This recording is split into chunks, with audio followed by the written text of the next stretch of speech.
we're going to be doing a solo queue Legends tier list for season 22. I guess we can start with our F tier. What characters under no circumstances do you want to be playing solo queue with? I would say I would never want to be playing Watson. I would never want to be playing Caustic. Any defensive legend without really any offense. Newcastle's a little bit better. Newcastle has some mobility. Support legends in general are going to be higher. Okay, I guess we start with S. What are the absolute best solo queue legends? We have to ask ourselves. Revenant, without a doubt. I wouldn't put Bang in the top of solo queue. I would put Wraith. Only because you have so much freedom of motion with Wraith that if your team ends, you can get away and continue to play the game. I would put Bang in A. I would put Conduit in S. Put Newcastle in A. I'd put Loba, probably C. Put Ashe in D. Put Path in A. No, actually, you don't really do a lot on Path. You don't have any offensive abilities to add to your team. Pathfinder is strictly like a mech check character. I guess you do have Zipline.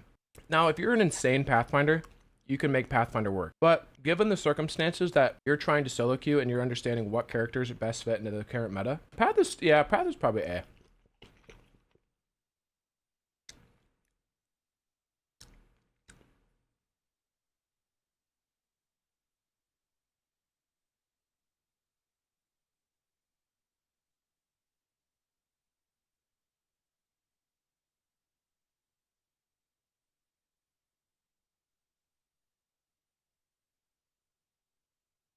Oh my god, I'm hard cooking right now.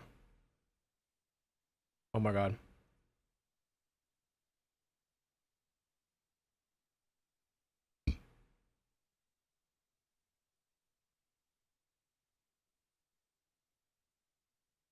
Ooh, Bloodhound. Catalyst and Crypto. Where would you guys put Catalyst in terms of solo queuing? You don't have a lot of movement, but B? Okay. I agree. Now, what about Crypto? Like, if you play Crypto correctly solo, you can just print RP. Because you can constantly get your teammates banners if they're just throwing. I would say Crypto is probably A. Because you got to think about it. Like, all right, I'm done eating. So, the reason why S tier is there, one, Wraith is there. I'm a little bit biased with Wraith, but the opportunities are just endless with that character to the point where you can stay alive for so long, if you know what you're doing, to where you can extend damn near any game. It's also the best character for getting banners. Probably second to Revenant, if I'm being honest. Revenant, clearly one of the best characters for both team and solo queue. Conduit is an S tier because of her kit, how much you can add to team fights very easily. Her ult's simply easy to use, but most importantly, she's the best support legend when it comes to ranked and your ability to craft your teammates banners if need be. Bang is good, but it's hard with the solo queue team to coordinate good Bang ults, although Bang ult does help. Newcastle's fun, or Newcastle's really good, but it's annoying to be the person on Newcastle when you're strictly solo queuing. Because sometimes when your teammates die, you don't want to be just playing Res Simulator, right? You want to actually be playing the game solo queue, to where you'd rather be on like a Revenant or Bang or Pathfinder. It's really good when games go well, but multiple bad games on Newcastle can get really, really boring mentally.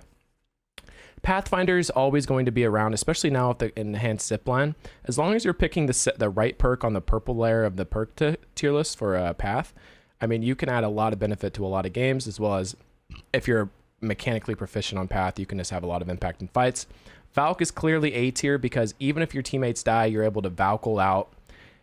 You get instant gratification with Valkyl ability to, oh, you guys are trolled and you're fighting too long in gas and, you know, level 3 gases here, Valkyl out. Same thing with Crypto. If you play Crypto correctly as a solo queue character, you can create nearly infinite RP if you play it right. Crypto is really clean. You can control the pace of your own game.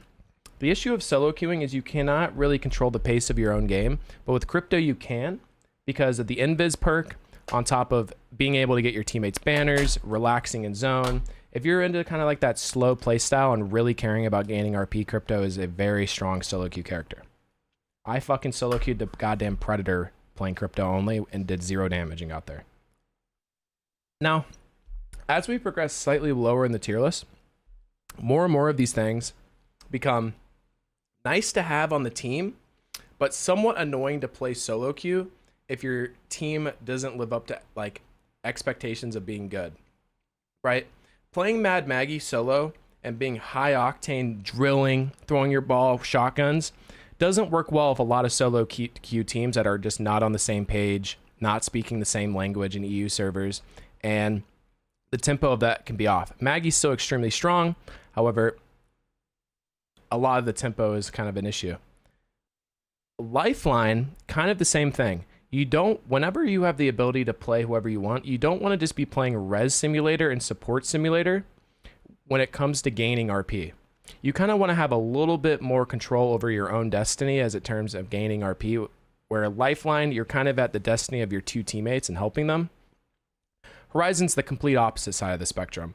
Horizon's mechanics and, you know, abilities are good, but getting consistent use out of Horizon without really any other benefits other than, you know, just Horizon ult and lift, which are both nice, don't get me wrong.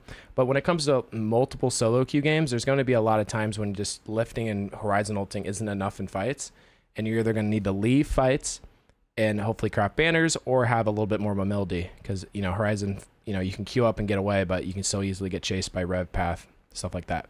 Fuse is nice.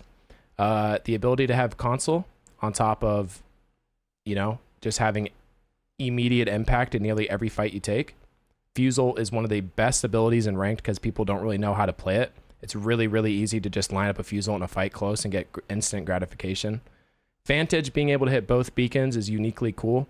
Sitting back on Vantage and being able to like control the tempo of a fight as well as crafting and stuff. Pretty interesting. Oh, you can't craft banners with Vantage, but you know, like playing slow with that. Catalyst kind of in the same boat. And then below that, I would just say all this characters C tier and below are all just like, I don't want to be you don't want to be the person solo queuing that's helping like only like at the will of your team doing well. The pill that you have to swallow solo queuing is that 7 times out of 10, you are not going to be able to contribute to your team to gain points to where you need to control your own destiny. And on Lobo, Rampart, Gibby, Bloodhound, Ashe, Mirage, Alter, Seer, Ballistic, Watson, Caustic, and Octane, maybe a little bit Octane. Octane is just so bad in team fights to where it's like useless to have. You cannot control your own destiny because, I mean, Loba maybe a little bit. Like I could low-key argue bumping up Loba to here in some ways. Like I could see that. I could see Loba being B tier, but everybody below that, and I'm going to revisit this and talk a little bit more about it, but you got to be able to just like swallow the pill that people are not always going to be helpful on your team. So if you care about gaining RP and leveling up, you need to be in control of your own RP. And a general rule of thumb that I have when it comes to like navigating solo queue and talking to other people is if your teammates are actively talking and, you know, having a conversation, actively trying to win the game, talking about it, I would always try to either get their banners or craft it if it's somewhat feasible. But if your teammates just simply are not talking, giving you no information whatsoever, it is much better for you to just play your own game and lock in your own RP and play smart than it is to try to potentially get your teammates banners and die and lose RP, especially early game. So that's kind of my spiel on the solo queue. Nothing too groundbreaking there, but I know a lot of people overvalue certain legends when it comes to solo queue.